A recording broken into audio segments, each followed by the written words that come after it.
अध्यात्म विज्ञान कोई धर्म या संप्रदाय नहीं है, ये स्पिरिचुअल साइंस है जो कुदरत के कानून पर आधारित है। ये विज्ञान पूरे ब्रह्मांड के सभी रहस्यों को उजागर करता है और जीवन के सभी पहलुओं को समझने के लिए एक नई दृष्टि देता है। इसी को आर्ट ऑफ विजन कहते हैं, दुनिया को देखने की एक नई दृष्टि, जो अध्यात्म विज्ञानी परम पूज्य स्वामी श्री कमलेशानंद जी के निर्देशन में सनातन सत्य का अनुसंधान कर हमारे जीवन को प्रकाशित करे। जय सच्चिदानंद। विज्ञान એટલે એવું કહેવાય સૈદ્ધાંતિક કયું કહેવાય એ પછી ક્યારે ફેરવવું ન પડે। વિજ્ઞાન શબ્દ આપવાથી એને વિજ્ઞાન કહેવાતું જ્યાં સુધી તમે મન વચન કાયાની ક્રિયાને પુરુષાર્થ માનો તે વિજ્ઞાન કહેવાય। You understand my point? સમજાયું? તો જ્યાં ક્રિયામાં પુરુષાર્થ કહે છે એ વિજ્ઞાન હોય। દુનિયાના તમામ ધર્મો કહે છે ક્રિયામાં પુરુષાર્થ એ કહે છે, તો પછી વિજ્ઞાન ક્યાં રહ્યું? ધર્મ થયો ને। વિજ્ઞાન કોને કહેવાય? કે જે મન વચન કાયાની અવસ્થા માત્રને કુદરતી રચના માને અને પોતે કુદરતી રચનાથી મુક્ત એવો શુદ્ધાત્મા માને। આ જ્ઞાન અને દર્શનની જાગૃતિ એ વિજ્ઞાન છે। શું કરવું શું ના કરવું એ વિજ્ઞાન। તો આ વિજ્ઞાન ક્યારે સમજાવ્યું એ પૂછું છું। એ તો મને નથી ખબર, ના પણ આ ભેગું તો થયું હશે ને પહેલા? એવું ખરેખર ધ્યાન નથી, પણ એક વસ્તુ એવી છે કે ડે ટુ ડે લાઈફની અંદર તમારા વિડીયો જોઉં છું, ઘણા બધા વસ્તુ આ તો એ વિડીયો જોવાની શરૂઆત ક્યારથી કરી? 2 વર્ષ થયા। 2 વર્ષ। હવે 2 વર્ષથી વિડીયો જોવાની શરૂઆત કરી ત્યારે તમને આ આધ્યાત્મ વિજ્ઞાન અને બીજી તમે જે કઈ વાતો સાંભળી હશે એમાં ડિફરન્સ લાગ્યો? બહુ લાંબો ડિફરન્સ। તો એ કહેવાનું હતું, હું એ પૂછું છું। એ નવું છે કે મૂળ વાતની જે તમે જે વાત કરો છો ને એ કેવું છે, લાસ્ટ લેવલની વાત કરો છો, અને હું એ વાતને ગોતતો હતો કે કોઈ તો હશે કે આ લેવલની વાત કરે કે જે તમે કેમ કીધું મન વચન કાયા એ વ્યવસ્થિત છે। હવે વ્યવસ્થિતને સમજવું એ કોઈ સમજાવી શકે એવું જ નથી। બોલી એને બહુ સમય લાગી ગયો કે આ વાતો તો બધા કરે પણ જે વ્યવસ્થિત છે અને વ્યવસ્થિત રીતે પ્રેઝન્ટ કરવું ને, અને એ બી ઘેડ પડે પાછી, એ ઇમ્પોર્ટન્ટ વાત છે। એટલે એ કોઈ બોલનાર જ નહોતું। એટલે તમે જે તમારા જેટલા વિડીયો જોઈએ ને ત્યારે એવરી ટાઈમ કંઈક ક્વેશ્ચન તો થયેલો જ હોય, પણ કોઈ મહાત્મા પૂછી લીધું હોય તો એમાં જ જવાબ આવી જતા હોય। એટલે એમ કરતા કરતા ઘણી ઘેડ પડે કે કેવી રીતના છૂટવું છે, બે ભાગ સતત કેવી રીતના છે, અનંત અવસ્થા કઈ છે અને સીમિત અવસ્થા કઈ છે। યસ, આ બે ભાગને બહુ સારી રીતે તમે સમજાવ્યું અને ઘેડ પડે। મેં તો ઘેડ પડી કે જેમ છે એમ ઘેડ પડી। હવે તમે કીધું સિદ્ધાંતિક થઈ ગયું, હવે ફરે નહીં, બસ હવે જાગૃતિમાં રાખવાનું છે, બીજી કોઈ ક્રિયાનો તો પ્રશ્ન છે જ નહીં। પણ આખા ઘરમાં બધા સમજે છે કે તમે એકલા? હું એક ના બીજા બધા નથી સાંભળતા? નહીં। એમાં એવું છે કે મારી સિવાય કોઈ આધ્યાત્મિકમાં બિલીવર નથી કરતું, પહેલે વાત તો એ છે। હું એક જ વ્યક્તિ છું આખા પરિવારમાં મારા કે હું આમાં જરાક કઈ કોશિશ કરું છું। કસબ કઈ બીજું કઈ પૂછવું છે ભાઈ? ના ના બસ ઓકે ઓકે, જય શ્રી કૃષ્ણ। 6 તત્વની વાત કરીએ। 6 તત્વમાં 6લો તત્વ કાળ તત્વ, જેને કાળ તત્વ સમજાઈ ગયું તો આખો સમયનો સાર આવી જાય। કઈ રીતે એનો વિશ્લેષણ, કઈ રીતે એનું વિશ્લેષણ? કાળ તત્વ એ સામાન્ય માણસને કાળ તત્વ શું છે ખબર પડતી નથી। કાળ તત્વ બોલે ખરા, કાળ તત્વને તત્વ ના કહેવાય, સમયને તત્વ કહેવાય, કાળને અવસ્થા કહેવાય। આ તો બધા ચોપડીઓ છાપી નાખે છે કાળ તત્વ, કાળ તત્વ। કાળ તત્વ ના કહેવાય, કાળ અવસ્થા કહેવાય। શું કહેવાય? અવસ્થા. આ સવારનો કાળ, સાંજનો કાળ, બપોરનો કાળ, રાતનો કાળ, એ બધું શું કહેવાય? ઉનાળાનો કાળ, શિયાળાનો કાળ, એ અવસ્થા કહેવાય. સમય તત્વ ઇઝ સ્ટેબલ. એટલે સમય તત્વને એલિમેન્ટ કહેવાય, કાળને સમય તત્વની અવસ્થા કહેવાય, સમય તત્વનો ભાગ કહેવાય. સમજાય છે? એટલે કાળ તત્વ હોય, કાળ ચક્ર હોય, એ બધું બદલાયા કરે. સમય બદલાય, સમય સ્થિર હોય. એટલે સમય હંમેશા વર્તમાન જ હોય, ભૂત અને ભવિષ્ય.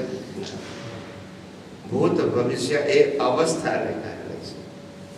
શું છે? બાકી સમય ક્યારે બદલાતો નથી, વર્તમાન જ છે. એક જ સમયમાં કોઈ વ્યક્તિ જન્મે, એ જ સમયમાં કોઈ મરે ખરો. એ સમયમાં કોઈની લોટરી લાગે ને એ સમયમાં કોઈનું ખુશી કપાય, તો સમય તત્વને હું લેવા ના સમજાય? સમય તો સ્થિર છે, પ્રેઝન્ટ છે. કાળ તત્વ જે છે એ બદલાયા કરે. સમજાય છે? કાળ ખ્યાલ આવે? આ નથી કહેતા તમારે અત્યારે સારો કાળ નથી, સારું ચોગડિયું નથી અત્યારે. હવે મને છેલ્લામાં સમય સાર સમજાય છે. મતલબ કેવલ જ્ઞાનનો મતલબ મિનિંગ શું? એને સાથે શું લેવા દે? કેવળ જ્ઞાન એટલે હંમેશા જે માણસનું જ્ઞાન અને દર્શન વર્તમાન થઈ ગયું, સનાતન સત્ય ઉપર આધારિત થઈ ગયું, એ કેવળ દર્શન કહેવાય. અને કેવળ જ્ઞાન એટલે પછી કેવળ દર્શનની પણ જરૂર નહીં, પૂરો થઈ જાય. પોતાના પ્રકાશમાં બ્રહ્માંડ ઝળકે જોવા જાણવાનું ના. પણ જ્યાં સુધી કેવળ જ્ઞાન ના થાય ત્યાં સુધી આ બ્રહ્માંડ કઈ રીતે ચાલે છે, આ મન વચન કાયા એ પણ બ્રહ્માંડનો જ ભાગ છે. બ્રહ્માંડ એટલે કુદરતનો ભાગ છે. એ કઈ રીતે ચાલે છે? કારણ કે બ્રહ્માંડ અને પિંડ એ બંનેના પ્રિન્સિપલ એક જ છે. માટે બ્રહ્માંડે સો પિંડે અને પિંડે સો સિદ્ધાંત બંનેમાં એક જ છે. જેને આ બ્રહ્માંડ સમજાઈ જાય એને આ બ્રહ્માંડ સમજાઈ જાય, અને જેને આ સમજાય એને આ સમજાઈ જાય. બ્રહ્માંડ એટલે સનાતન સત્યને સમજવું, અને ભ્રમણા એટલે રિલેટિવ સત્યને સમજવું. ના સમજાય? સનાતન સત્ય એ યુનિવર્સલ છે, અને ભ્રાંતિનું જ્ઞાન એ વ્યૂ પોઈન્ટ છે.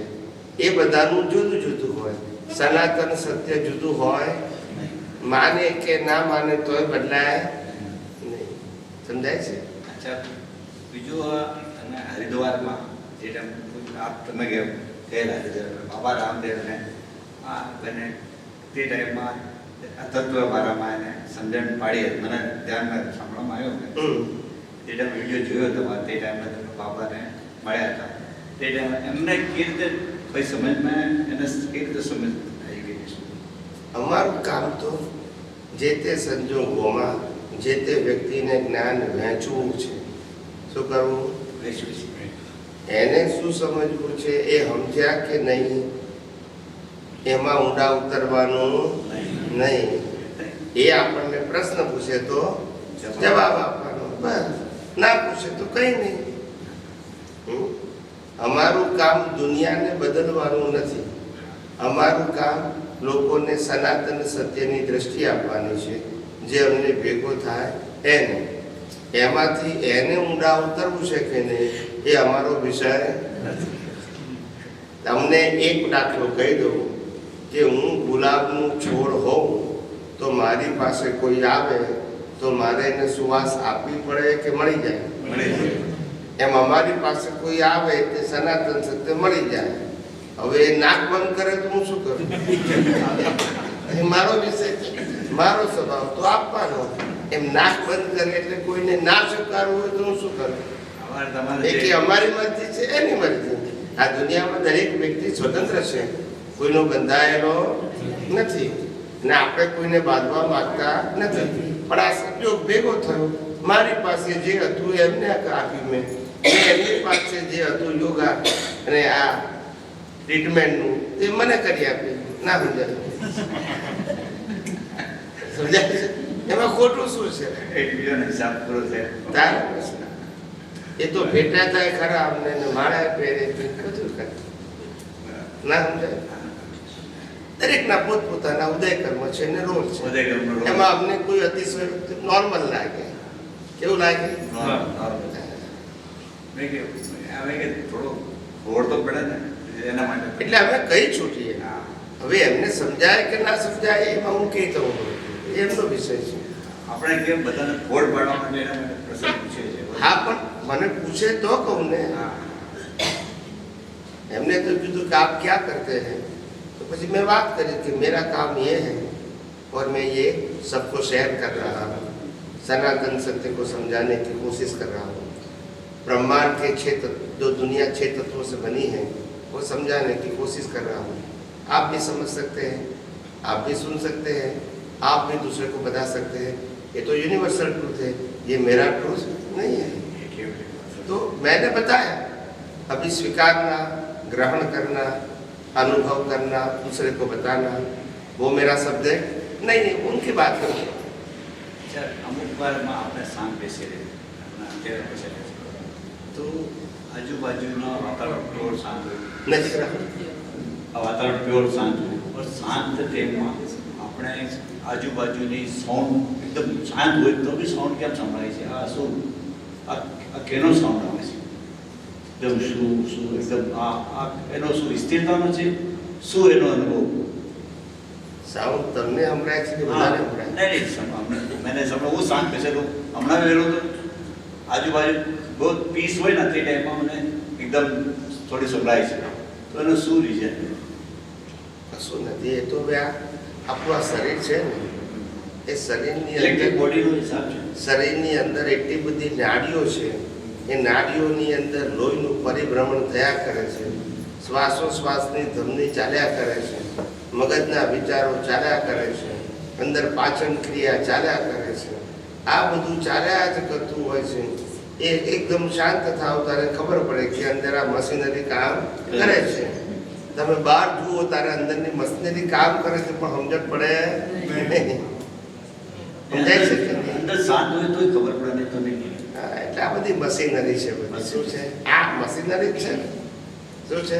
મશીન છે પ્યોર. અને બાકીના બધા સ્પેર પાર્ટ અત્યારે બધા જ બદલી શકાય એમ છે. બોલતા નથી. સ્પેર પાર્ટ છે તો જ બદલે. બદલાય નહીં તો આપણું તો ભવિષ્યમાં હાથ પગ બધું બદલી આપશે. રિપેર નહીં કરવાના, રિપ્લેસ. 10 વર્ષની ગેરંટી, પછી બદલી જાઓ નવો હાથ. મગજ મારી જ નહીં. આ તો બધી શોધખોળ છે પ્રભુ. શોધખોળ છે. પ્રકૃતિની બાબતમાં બધું શોધાય. આત્માની બાબતમાં સામાન્ય વ્યક્તિથી શોધવું એના માટે આસાન નથી. પણ પ્રકૃતિની બાબતમાં સંશોધન કરી અને રિસર્ચ કરી આ શકે. બધું જે આપણને જ્ઞાન મળ્યો હોય એક ચીજ સમજણમાં આવતી હોય તો આ પુણ્ય વગર તો સમજાય નહીં. આગળ આપણે પુણ્ય કરવું જોઈએ કે ના કરવું જોઈએ આ તો એનો વિષય પાડો. પુણ્યથી ભૌતિક વસ્તુઓ તો મળે સાથે જ્ઞાન પણ પુણ્યથી જ્ઞાન ના મળે. જ્ઞાન માટે કેવી પુણ્ય જોઈએ? ક્વોલિટી વાળી પુણ્ય. કેવી? ક્વોન્ટિટી વાળી નહીં. ક્વોલિટી હોય. મોટા મોટા બંગલા જોઈએ, અનેક ગાડીઓ જોઈએ, અઢળક પૈસા જોઈએ, સોનું ચાંદી દાગીના જોઈએ, સારા સારા સંબંધો જોઈએ. આ બધું ક્વોન્ટિટીનું પુણ્ય કહેવાય. અને આધ્યાત્મની વાત સાંભળવા મળે, સમજવા મળે, અનુભવવા મળે એ ક્વોલિટીનું પુણ્ય છે. ક્વોન્ટિટી નથી. સમજાય છે? હા what is the difference between quantity and quality? શું ડિફરન્સ છે? ક્વોન્ટિટીનું ભૂતગલ આવી ગયું છે. મતલબ ભૌતિક વસ્તુ આવી ગઈ છે. જે ક્વોલિટી વાળી જેને આધ્યાત્મિકમાં જે સમજણ મળતી જાય તેને ક્વોલિટી વાળી કહેવાય. એટલે ક્વોન્ટિટી વાળી પુણ્ય છે એમાં વસ્તુ મળે અને પછી જતી રહે. પુણ્ય પરવારે એટલે શું થાય? પૂરો થઈ હા, ક્વોલિટી વાળું જાય નહીં. ક્વોલિટી વાળો અંદર પ્રમાણે અનુભવમાં આવે કે ન આવે પણ જાય નહીં. કારણ કે એ તો સનાતન છે. એવું છે. સનાતન છે. આવરણ આવી જાય પાછું પાછું ખુલી જાય. જો એકવાર અનુભવ કર્યો હોય, અનુભવ તો એ બધું ડેવલપમેન્ટ છે. અનુભવ અનુભવ તો કોઈ ડેવલપમેન્ટ છે નહીં. જગતના લોકોને આ સંસારના અનુભવમાં રસ છે. ત્યારે કુદરત કે છે આ સંસારનો અનુભવ છે, એની અંદર કશું અનુભવ કરવા જેવું નથી. કારણ કે આ સંસારની બધી અવસ્થાઓ સમયે સમયે પરિવર્તનશીલ છે. તમે શું અનુભવ કરશો? પરિવર્તનશીલ તો પરિવર્તનશીલ સમજવામાં એટલે કહેવાનો મતલબ તમે એમ માનશો કે આમ કરવાથી આમ થાય એવું થવાનું નથી. સમજાય છે? કારણ કે બધાની વિચારસરણી, માગણી, માન્યતા બદલાયા જ કરે. સમય સમય પ્રમાણે સમજ્યા? ખ્યાલ આવ્યો? 2 વર્ષનો બાબુ હોય એને રમકડા જોઈએ, પછી 12 વર્ષનો થાય એટલે ચોપડીના રમકડા જોઈએ, 25 વર્ષનો થાય તો પૈસાના રમકડા જોઈએ, પછી થોડો મોટો થાય એટલે પત્નીનું રમકડું જોઈએ, એ આવે એટલે પછી બાળકના રમકડા જોઈએ. બોલતા નથી એમ રમકડા બદલાયા કરે. હવે આપણે 2 વર્ષના બાબાને આપ્યું એ 22 વર્ષે આપીએ તો હવે હું થાય? દરેકની સમજણની ગ્રેડ પણ સમયે સમયે બદલાય છે.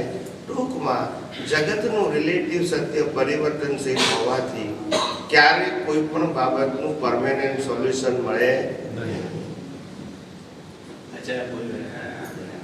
તમને પૂછીએ છીએ જે આપણે ધીમે ધીમે આપણે સંસારમાં જેમ હોય ને લગાવ આવછો થતો જાય બધું, મતલબ એક પહેલાં જે આપણા ઇન્ટરેસ્ટ હતો, મજા આવતી હતી, મજા બંધ થતી જાય.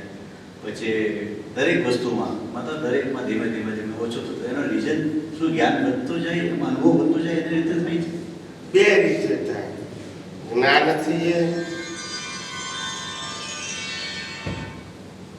જ્ઞાનથી ઘણી વખત મોહ ઘટતો જાય અને ઘણી વખત માર ખાવાથી ઘટતો જાય.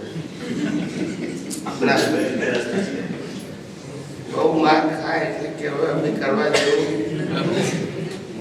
ખ્યાલ આવે. પણ એ માર ખાધેલું જ્ઞાન છે એ લાંબુ ટકે ખ્યાલ આવે. એટલે એને સ્મશાન વૈરાગ્ય કહેવાય. કેવો કહેવાય? થોડા સમય પૂરતો. કેવો? ખ્યાલ આવે. પતિ પત્નીને ઝઘડો થાય ત્યારે અબોલા લઈ લે. શું કે 3 દિવસ સુધી બોલે નહીં. એ 3 દિવસનો પીરિયડ પતી ગયો એટલે પાછું ચાલુ. એ સ્મશાન વૈરાગ્ય થોડા સમય માટે હોય. કેવું? લાંબુ ટકે. અને સાચો વૈરાગ્ય તો કાયમ હોય. કેવું? સાચો વૈરાગ્ય એટલે આ જગતની તમામ વસ્તુ, સાધન, સંપત્તિ, સંબંધ, સત્તા અને અમર વચન કાયા એ બધાની વેલ્યુ જેની દ્રષ્ટિમાં 0 થઈ જાય એ સાચો વૈરાગ્ય. પછી બીજા કોઈ વૈરાગ્યની કે ત્યાગની જરૂર નથી. હે? બહુ સરસ તમે અમને બોટ પાડ્યા. એના માટે તમારો તમે ક્યાંથી આવ્યા?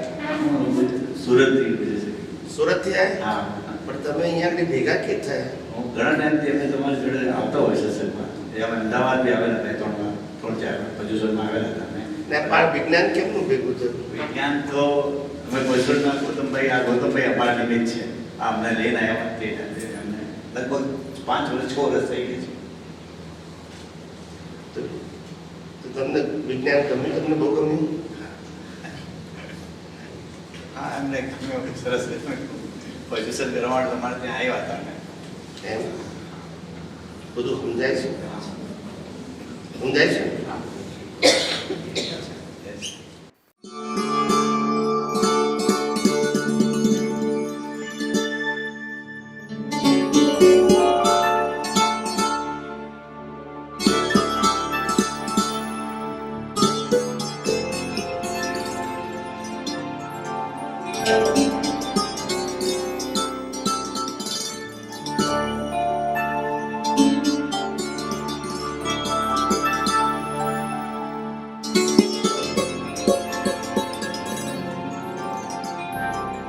Thank you.